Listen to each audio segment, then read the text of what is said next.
Okay, it's time to talk. Whether it is a haircut or allergies, the toughest thing is to push through when you don't feel like it to make some YouTube content, but we're doing it. We're here. Let's do this. We often live in a world that is, through media, through culture, through social media, constantly, consistently pulling for people's energy, attention, and just absolutely draining their hope. That might be you. You might be feeling this sense of hopelessness, that this is how it's always going to be, that things are bad and they're never going to get better. But I'm here today to tell you that there is hope. And as Christians, we are commanded to give a reason for the hope that lays inside of us. 1 Peter 3:15 says, "But in your hearts, honor Christ the Lord as holy." So honor God as holy, and here's how you're going to do that. Always being prepared to make a defense to anyone who asks for a reason for the hope that is in you. And then he gives a disclaimer to that. He says, do it like this, yet do it with gentleness and respect.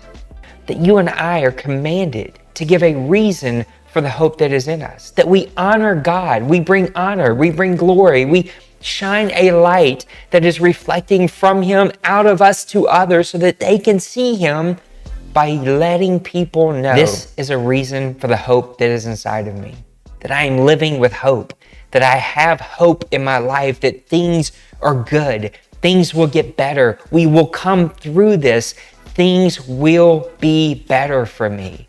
But then he gives this disclaimer that when you're walking alongside of people, when you're sharing this message of hope, when you're giving them what has been given to you from your relationship with God, that we are to do it with gentleness and respect, that we are to handle people with care, that we are fragile as human beings, and that people going through tough situations, people going through tough circumstances, not only need a message of hope, but they need it given to them, delivered, handled with care. You can do the right thing the wrong way and still get the wrong results. When you misstep, when you're out of your lane, when you misapproach a situation, and you do not handle people with gentleness and respect.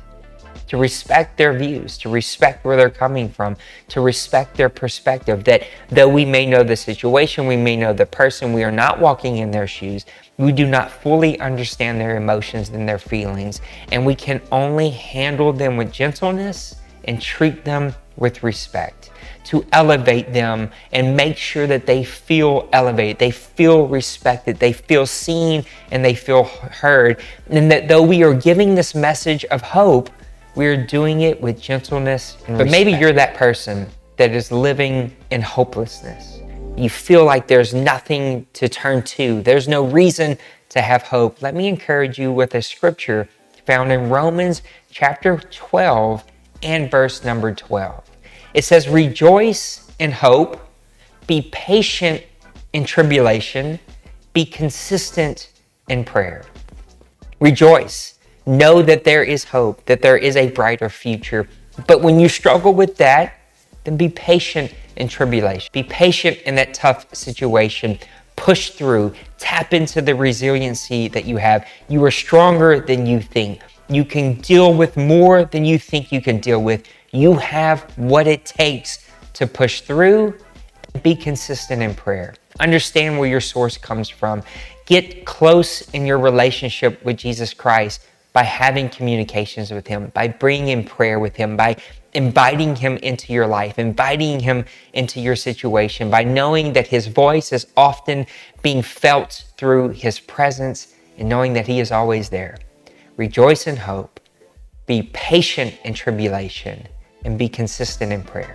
I hope that both of these scriptures encourage you today. Let's handle people with care. Let's handle them with gentleness. Let's treat them with respect. Let's always be willing to share this message of hope that lays inside of us. And if you need hope, know that hope is there, that you have access to it, that you can be resilient through the stuff that you're facing, that you can push through, that you can come out on the other side, and that you should be consistent in your walk with him. You can consistently invite him into your situation and know that he will show up every single time. I pray that's a blessing. Come continue this journey with us. Every single week, we're going to continue this series called Next as we look at what's next in our lives now that Resurrection Sunday has happened. What is God asking for us next? As always, come and join us in our in-home worship gatherings. Know that we're praying for you. We want to walk this out with you every single day. As always, till next time, God bless.